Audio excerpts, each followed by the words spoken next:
Hello my dear student, welcome to K Chauhan vision. आज मैं आपके लिए एक नया क्वेश्चन लेके आई हूँ, लेंस। ये क्वेश्चन मैंने लिया है, टॉपिक लिया है मैंने, लेसन है आपका प्रकाश, परावर्तन और अपवर्तन, ठीक है, लाइट रिफ्लेक्शन एंड रिफ्रैक्शन में से। तो लेंस के बारे में आज पूरी जानकारी हम लेंगे कि लेंस क्या होता है, ठीक है, कितने टाइप का होता है, और इसमें हम इसके आगे जो पॉइंट्स हैं वो भी स्टडी करेंगे। तो लेंस एक पारदर्शी अपवर्तन करने वाले माध्यम का एक टुकड़ा होता है। लेंस से हमेशा क्या होता है, अपवर्तन होता है, ठीक है। लेंस एक पारदर्शी अपवर्तन करने वाले माध्यम का एक टुकड़ा है। इसके दो पृष्ठ होती हैं, ठीक है, और यदि दोनों ही पृष्ठ गोलाकार हो तो लेंस गोलीय होगा या गोलाकार होगा, ठीक है। तो हमने ये ऐसा किया हुआ था ना, ये मान लो एक आपका पारदर्शी कोई कांच का एक गेंद है, ठीक है, पर पॉलिश नहीं की हुई अब ये है ना। अब इसको बीच में से हमने काट दिया तो दो टुकड़े बन गए। इन टुकड़ों को अगर हम इस तरीके से जोड़ेंगे तो एक लेंस बन गया, और अगर हम इन टुकड़ों को इस तरीके से जोड़ेंगे तो दूसरी टाइप का लेंस बन गया, ठीक है। और इस प्रकार के लेंस में से हमेशा क्या होता है, अपवर्तन होता है, क्योंकि जो हमने दर्पण बनाया था ना बेटा, दर्पण में हमने ऐसे ऐसे पीछे पॉलिश की थी, ठीक है। यहाँ ये भी हमने जो गोलियाँ बनाया था उसका भी एक साइड हमने पॉलिश की थी, यहाँ ये तो यहाँ फिर अंदर वाली, पर यहाँ पे हम पॉलिश नहीं कर रहे हैं, ठीक है। तो लेंस क्या है, पारदर्शी है। अगर पॉलिश कर देते तो वो पारदर्शी नहीं रहता फिर, ठीक है। तो लेंस क्या है, लेंस एक पारदर्शी अपवर्तन करने वाला माध्यम का एक टुकड़ा है, जिसके कितने पृष्ठ होते हैं, दो पृष्ठ। देखो ये एक पृष्ठ और ये दूसरा पृष्ठ, ये एक पृष्ठ ये दूसरा पृष्ठ, इनको आपस में जोड़ा हुआ है, ठीक है। तो ये दो पृष्ठ होते हैं। लेंस कितने प्रकार के होते हैं, लेंस दो प्रकार के होते हैं, एक उत्तल लेंस और एक अवतल लेंस। उत्तल लेंस तो इस टाइप का होगा, पता ही हमें, बीच वाली सतह इसकी उभरी होगी, किनारों से पतला होगा। तो उत्तल लेंस में मुख्य अक्ष के समांतर जो भी प्रकाश की किरणें आएंगी ना, वो एक बिंदु पर इकट्ठी हो जाती हैं, इसलिए उत्तल लेंस को हम अभिसारी लेंस भी कहते हैं। और अब बात करें अवतल लेंस की, तो अवतल लेंस ऐसा होता है, ठीक है, इस टाइप का होता है, बीच में से पतला और किनारों से मोटा होता है। अवतल लेंस में क्या होता है, मुख्य अक्ष के समांतर जो भी प्रकाश की किरणें आ रही हैं ना, अपवर्तन के बाद वो फैल जाती हैं, इसलिए अवतल लेंस को हम अपसारी लेंस भी कहते हैं। अगर क्वेश्चन यूँ आ जाए कि किस लेंस को अभिसारी लेंस कहते हैं, तो आप क्या बोलोगे, किस लेंस को अभिसारी लेंस कहते हैं, तो आप बोलोगे उत्तल लेंस को कहते हैं। अगर आए कि किस लेंस को अभिसारी लेंस कहते हैं और क्यों कहते हैं, तो आप बोलोगे उत्तल लेंस को अभिसारी लेंस कहते हैं। क्यों कहते हैं, क्योंकि मुख्य अक्ष के समांतर आ रही प्रकाश की किरणें एक बिंदु पर इकट्ठी हो जाती हैं, इसलिए इसको अभिसारी लेंस कहते हैं। और अवतल लेंस को अपसारी लेंस क्यों कहते हैं, क्योंकि अवतल लेंस में मुख्य अक्ष के समांतर, देखो सेम लाइनें लिखी हुई हैं, कि समांतर आ रही प्रकाश की किरणें अपवर्तन के बाद फैल जाती हैं। ये एक बिंदु पर इकट्ठी होती थी ना, अपवर्तन के बाद ये फैल जाती हैं, इसलिए अवतल लेंस को अपसारी लेंस कहते हैं, ठीक है। जो उत्तल लेंस होता है ना बेटा, इसकी फोकस दूरी हम धनात्मक होती है, ठीक है, और अवतल लेंस की फोकस दूरी ऋणात्मक होती है। अब पहले मैं आपको ये लेंस दिखा दूँ, ये दोनों लेंस जो मैंने पढ़ाए हैं आपको, तो इनकी फ़ोटो दिखा देती हूँ आपको। तो ये है उत्तल लेंस, ठीक है। तो ये वाला उत्तल लेंस है, बीच में से मोटा और किनारों से पतला। जब प्रकाश की किरणें इनमें से आएंगी तो एक बिंदु पर आकर इकट्ठी हो जाएंगी, ठीक है। प्रकाश की किरणें आती हैं तो एक बिंदु पर आकर इकट्ठी हो जाती हैं, पर इसमें जो प्रकाश की किरणें आएंगी, ठीक है, मुख्य अक्ष के समांतर जो भी प्रकाश की किरणें आती हैं और अपवर्तन के बाद वो किरणें फैल जाती हैं, ठीक है, वो किरणें फैल जाती हैं, ठीक है। हो गया क्लियर। तो ये तो था हमारा उत्तल और अवतल लेंस, ठीक है। और ये लेंस भी दिखाया हुआ है, देखो इसमें हमने क्या दिखाया हुआ है, एक फूल है, देखो फ्लावर है, तो उसकी ये एक पंखुड़ी है ना, छोटी छोटी पंखुड़ी हैं, ठीक है। उसके ऊपर उनकी एक दो पंखुड़ियों को हमने एक लेंस के द्वारा देख रहे हैं और कितना बड़ी पंखुड़ी दिखाई दे रही है ना। पेटल बड़ी बड़ी होगी ना इसकी, तो पेटल बड़ी हो जाती है। इंसेक्ट देखो, छोटा सा इंसेक्ट होएगा तो कितना बड़ा दिखाई दे रहा है। तो ऐसा लेंस जो वस्तुओं को, ऑब्जेक्ट को बड़ा करके दिखाता है उसको हम मैग्नीफाइंग लेंस कहते हैं, आवर्धन लेंस कहते हैं। तो अब हमारा आ गया आवर्धन लेंस किसे कहते हैं, मैग्नीफाइंग लेंस, ठीक है। MAG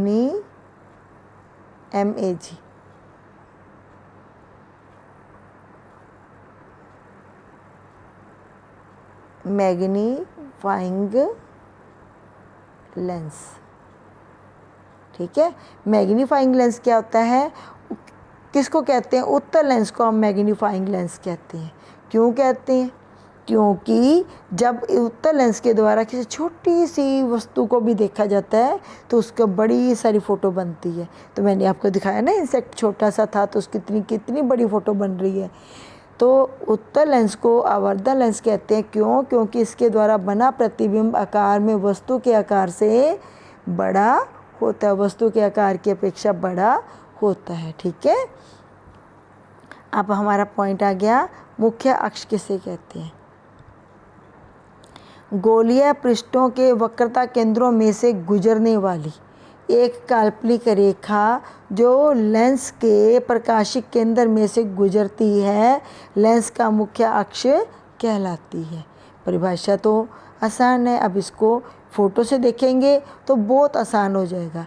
क्या बोला है, दो गोलीय पृष्ठ, एक गोलीय पृष्ठ और ये दूसरा गोलीय पृष्ठ, इनके वक्रता केंद्र, इसका वक्रता केंद्र ये रहा, इसका वक्रता केंद्र ये रहा।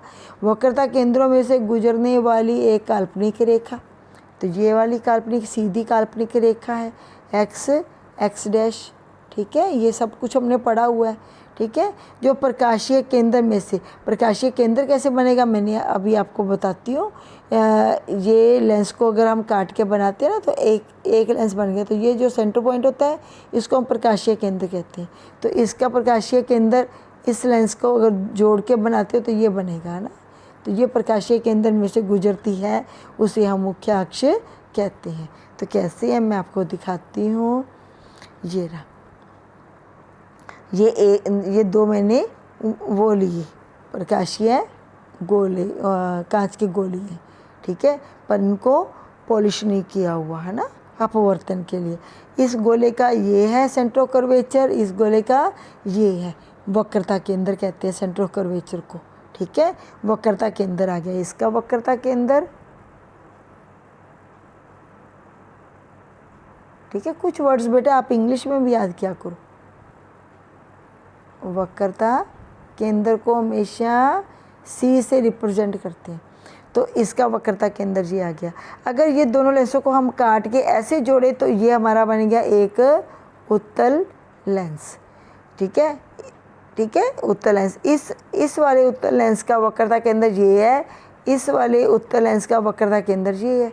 तो दोनों के वक्रता केंद्रों में से गुजरती हुई एक काल्पनिक सीधी रेखा जो प्रकाशीय केंद्र में से भी गुजर रही हो उसको हम क्या बोलते हैं, मुख्य अक्ष कहते हैं, ठीक है। अब क्लियर हो गया ना।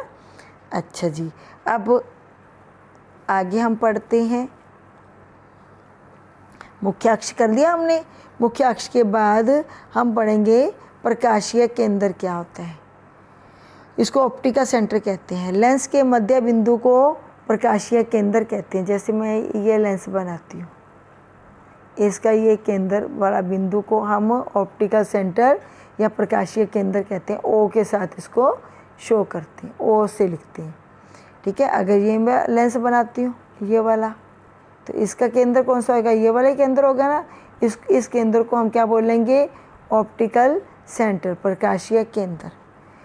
आगे पॉइंट आ गया हमारा मुख्य फोकस, इसको बोलते हैं प्रिंसिपल फोकस। प्रिंसिपल फोकस क्या होता है, किसी भी लेंस, चाहे उत्तल है चाहे अवतल है ना, तो लेंस के मुख्य अक्ष पर वह बिंदु होता है जिस पर मुख्य अक्ष के समांतर आ रही प्रकाश की किरणें अपवर्तन के बाद, अब इसमें अपवर्तन बोल रही हैं हम, दर्पण वाले जो पढ़ रहे थे, लेंस की जगह दर्पण होता है तो वहाँ पर आवर्तन कहना था हमने, किरणें अपवर्तन के पश्चात वास्तविक रूप से मिलती हैं, किस में मिलेंगी? उत्तल लेंस में वास्तविक रूप से मिलेंगी, या पीछे की तरफ बढ़ाने पर मिलती हुई प्रतीत होती हैं। कैसा होएगा, कब होएगा? अवतल लेंस में होता है ऐसा। तो उस बिंदु को हम लेंस का मुख्य फोकस कहते हैं। तो ये परिभाषा अभी मैं अच्छी तरीके से और बताती हूँ। लेंस के मुख्य अक्ष पर वह बिंदु होता है जिस पर मुख्य अक्ष के समांतर आ रही प्रकाश की किरणें अपवर्तन के पश्चात वास्तविक रूप से मिलती हैं, या फिर पीछे की तरफ बढ़ाने पर मिलती हुई प्रतीत होती हैं। उस बिंदु को हम लेंस का मुख्य फोकस कहते हैं। वास्तविक रूप से किस में मिलती हैं? उत्तल लेंस में मिलती हैं। ठीक है, तो वास्तविक रूप से किस में मिलती हैं? उत्तल लेंस में। और पीछे की तरफ बढ़ाने पर किस में मिलती हैं? मिलती हुई प्रतीत कहाँ पे होती हैं?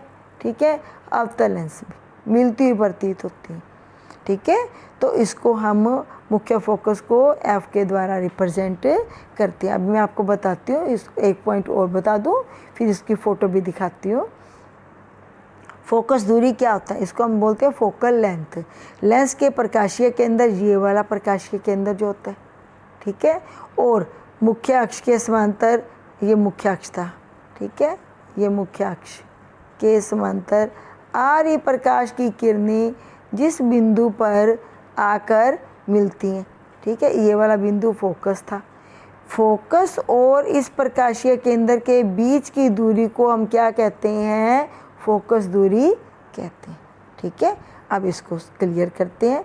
लेंस के प्रकाशीय केंद्र O और उसके मुख्य फोकस के बीच की दूरी को हम क्या कहते हैं? फोकस दूरी कहते हैं। उत्तल लेंस की फोकस दूरी हमेशा धनात्मक होती है और अवतल लेंस की फोकस दूरी ऋणात्मक होती है। ठीक है, अब हम फोटो के द्वारा देखते हैं इसको।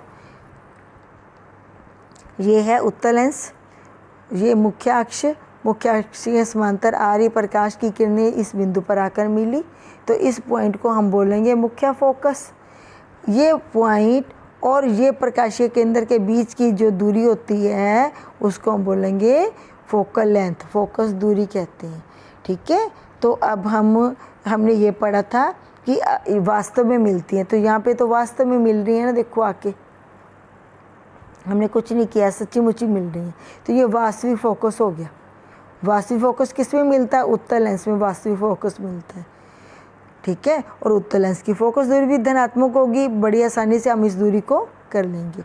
ठीक है, नापेंगे, ये धनात्मक होती है।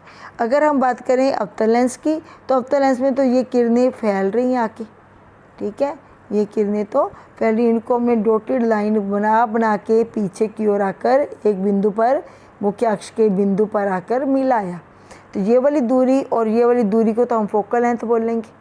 ठीक है, तो अब इसको किरणें तो इधर को जा रही थी ना बेटा सारी, ठीक है, हमने तो पीछे को आकर मिलाई है, तो इसलिए जो फोकस दूरी होती है ना अवतल लेंस में, ये ऋणात्मक हो जाती है। कैसी होती है? ऋणात्मक होती है। तो ये वाली धनात्मक होएगी और ये वाली ऋणात्मक होएगी। क्यों? क्योंकि हमने पीछे को वापस, आगे को जा रहे थे ना हम लोग, यूँ किरणें जा रही थी, ठीक है, हमने क्या किया, फोकस दूरी नापने के लिए इसको वापस पीछे की ओर डॉटेड लाइन से आके नापा, तो फिर जितनी दूरी आगे को तय की थी वो वापस पीछे को आना पड़ेगा, तो इसको हम फोकल लेंथ जो है अवतल लेंस की, वो कैसी होती है? ऋणात्मक होती है। ठीक है, ऋणात्मक होती है, नेगेटिव होती है। ठीक है बच्चों, तो आज का ये क्वेश्चन मेरे को लगता है आपको समझ आ गया होगा। ये वीडियो आप देखो, इसको सुनो और फिर इस क्वेश्चन को लिखेंगे। Thanks for watching my video. Please share this video to concern students and also subscribe my channel. Thank you.